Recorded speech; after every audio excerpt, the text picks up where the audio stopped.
북한에서 이제 비상대기 조치도 이루어지고 아주 심각한 상황에 휴가를 나가요. 사성장군 발표되는 당일날부터 7일간, 일주일간 연가를 사용합니다. 작전 부장할 때는 한 번도 없었던 일이거든요.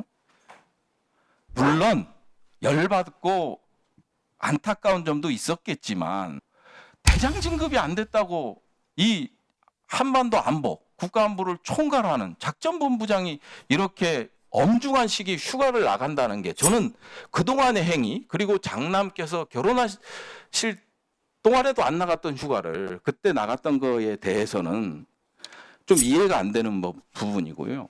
진급이 안 돼서 휴가는 이거는 제가 무슨 안 나가야 될 휴가를 나갔으면 우리 어머님께 질책을 받고 나무람을 받은 게 당연하다고 생각합니다. 근데 정상적인 휴가를, 그것도 제가 2년 동안 근무하면서 처음 나가는 휴가였는데. 예, 후보자님, 아무튼 계엄과 관련돼서요. 저도 얘기하긴 싫지만 그럼에도 불구하고 해야 되는 이유가 있는 거거든요. 저희는 이제 민주주의 국가고, 그리고 그동안 없었던 인사 시스템 같은 게 이루어진 거거든요. 우연이라고 보기에는 너무 좀 황당한 경우다. 그래서 2017년 계엄 문건과 인사 시스템적으로 너무 유사하게 가고 있다라는 입장이거든요. 말씀드리자면 합동수사단장부터 시작을 해서 계엄 건의를 할 수 있는 행안부 장관, 국방부 장관, 그 다음에 777 사령관 역시도 서울에 보시면 아시겠지만 도감청을 특수정보를 위주로 하다 보니까 이게 지금은 북한과 관련된 특수정보를 취급하고 있지만 이게 국내적으로 돌아섰을 때는 이제 서울에 보면 영화에 나왔던 거와 같이 통신이 전부 이렇게 인터셉트 되는 그런 현상들도 일어나고요. 그 다음에 막강한 권력이라고 할 수 있는 방첩사령관이 합동수사단장이잖아요. 이런 인사가 그동안은 없었죠. 근데 이게 너무나 우연치고는 이전에 계엄 문건과 관련돼서 계엄 문건과 유사하게 인사 시스템이 일어나고 있다. 그래서 이런 지적을 하고 검증을 하는 거는 어찌 보면 당연한 거다. 국회의 권리라. 이렇게 생각을 합니다. 제 의견을 말씀드렸고요. 제가 알기에 우리 후보자님은 군대 있을 때 참 훌륭하셨어요. 작전부장 할 때는 특히나 휴가 한 번 안 나갔다 오실 정도로 국가안보를 위해서 헌신을 하셨는데 좀 이게 진급이 안 되고 나면서 좀 달라지기 시작한 것 같다라는 느낌을 받거든요. 2017년 7월, 8월 아시겠지만 정말 심각한 안보 위기가 있었죠. 북미 간에도 있었고 ICBM이 발사됐고 그때 당시 작전을 총괄하는 군사 국가안보의 중책을 맡고 있었던 작전본부장이셨어요. 그리고 이제 서로 이제 불바다 얘기도 하고 타격 얘기도 하고 그 다음에 북한에서 이제 비상대기 조치도 이루어지고 아주 심각한 상황에 휴가를 나가요. 사성장군 발표되는 당일날부터 7일간, 일주일간 연가를 사용합니다. 작전 부장할 때는 한 번도 없었던 일이거든요.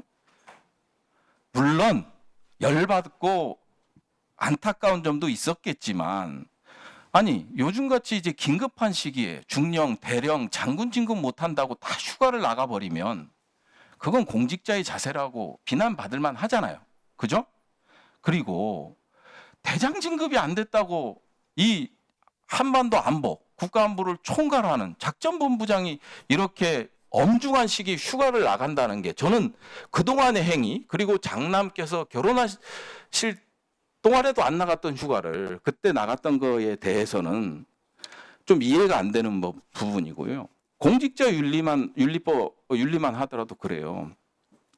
법무법인 대륙아주에 근무하셨어요. 취업하셨고 그리고 1년 4개월간 미신고를 했어요. 취업 신고를 하지 않고 과태료 100만 원 부과된 거.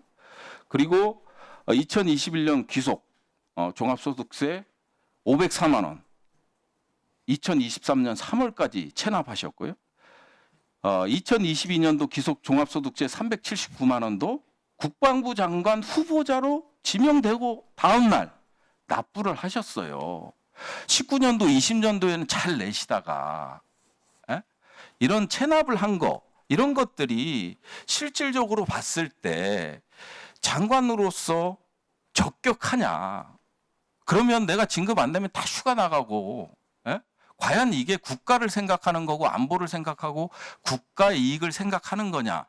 이런 관점에서 보면 도덕적으로도 그렇고요, 책임성도 그렇고요, 이런 것들이 좀 결여돼 있다. 이런 말씀을 드리겠고요. 아까 오전에 질의 중에 안 보셨으니까 이런 얘기를 하셨어요. 제가 자료 요구를 얼마나 많이 했는데요. 하나도 안 줬어요.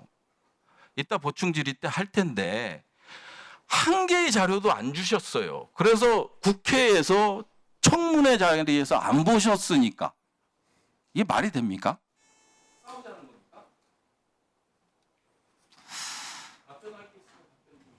예, 그렇게 하겠습니다. 우리 그 의원님 말씀 존중합니다. 하지만 이게 계엄 문제와 관련해서는요, 여러 가지 말씀을 해주셨는데, 지금 이런 우리 대한민국의 상황에서 과연 계엄을 한다 그러면 어떤 국민이 과연 이게 용납을 하겠습니까? 그리고 우리 군에도 따르겠습니까? 저는 안 따를 것 같아요, 솔직히. 그래서 이런 계엄 문제는 지금 시대적으로 좀 안 맞다, 저는 그렇게 생각하거든요. 그래서 너무 우려 안 하셔도 될 것 같다 하는 생각을 말씀을 올립니다. 네네네. 글쎄, 뭐 그것은 하여튼 그렇습니다, 제 생각은. 네. 그다음에 이제 뭐 이게 개인적인 문제를 가지고 말씀하셨는데, 뭐 진급이 안 돼서 휴가를 나갔다. 진급이 안 돼서 휴가를, 이거는 제가 무슨 안 나가야 될 휴가를 나갔으면 우리 의원님께 질책을 받고 나무람을 받은 게 당연하다고 생각합니다. 근데 정상적인 휴가를, 그것도 제가 2년 동안 근무하면서 처음 나가는 휴가였는데 그걸 가지고 그렇게 말씀하시는 건 좀 과하시지 않나 생각이 들고요. 제가 그때 자, 그때는- 정리해 주시죠. 부의원님, 이따가 제가 또 그때는요, 질의를 드리겠습니다. 미사일 발사가 없었을 때입니다. 그래서 제가 휴가를 명령을 냈지만 의장께서 안 나가겠다는 거 밀어내서 출근시키지 못하게 해라, 작전본부장. 그렇게 해서 밀려서 나갔거든요. 그렇지만 제가 휴가 기간 중에 어디 안 가고 집에서 대기했습니다. 후보자님, 하나 좀 여쭙겠습니다. 그 합참의 작전본부장이 임기가 몇 년인가요? 임기가 정해진 건 없습니다. 그럼 몇 년 없고, 근무하셨나요? 저는 2년을 했습니다. 2년 통상 1년 하는데. 휴가를 한 번도 안 쓰셨습니까? 네, 그 뭐 여러 가지 엄중한 상황 고려해서 제가 못 쓰다가 마지막에 제가 한번 썼는데, 그럼 거기에 대해서 그때는 이제 북한의 미사일 발사나 이런 것들이 없었기 때문에 그 사이 마지막에 쓰신 건가요? 그렇습니다. 네, 알겠습니다. 네. 그리고 이제 공직자 윤리와 관련해서 말씀하셨는데, 대륙아주에 대한 취임 신고를 지연한 것에 대해서 지적을 해주셨습니다. 저 개인적으로 사실은 제가 이걸 좀 잘 살펴봐야 되는데 제대로 못한 저의 그 실책이 있었습니다. 거기에 대해서 송구스럽게 생각합니다. 저는 개인적으로 전역하면서 사실은 3년간으로 신고 기간으로 착각을 했습니다. 근데 이게 3년이 아니더라고요. 나중에 제가 이게 통지를 받고 3년 넘어서 했는데 왜 이게 나왔냐, 이렇게 하다 보니까 착오가 생겨서 그런 문제가 생겼는데, 어쨌든 간에 이건 제가 잘 살펴봐야 되는데 못한 것에 대해서 송구스럽게 생각합니다. 그다음 종합소득세 문제는요, 우리 뭐 의원님께서도 군생활 오래 하셔서 잘 아시지 않습니까? 종합소득세 군인들은 신경 안 씁니다. 왜? 근로소득세 내는 사람들은 종합소득세 자동적으로 이체되지 않습니까? 그러다 보니까 사실 종합소득세는 제가 무심했습니다. 무관심하다 보니까 그런 누가 있었는데, 그것도 마찬가지 제 불찰이라고 생각합니다. 그 부분에 대해서도 송구스럽게 생각합니다. 아니, 후보자님, 종합소득세 그 근로소득세 말고 다른 소득이 있으셨습니까? 그때 이제 전역하고 정원청장 들어가면서 이 한 해에 반은 근로소득이고 반은 이제 무슨 소득이죠? 뭐 이렇게 그 사업소득인가 뭐 이래가지고 두 개가 겹치다 보니까 이게 자동으로 이체가 안 되더라고요. 그래서 이제 거기에 누락됐었는데 그 부분에서는 제가 그런 거까지 살폈어야 됩니다. 사실은. 그 이후에 못해서 잡으셨지요? 예. 그 예. 이후에 그 이후에 잡으셨- 늦게 알고 제가 바로 조치를 했습니다.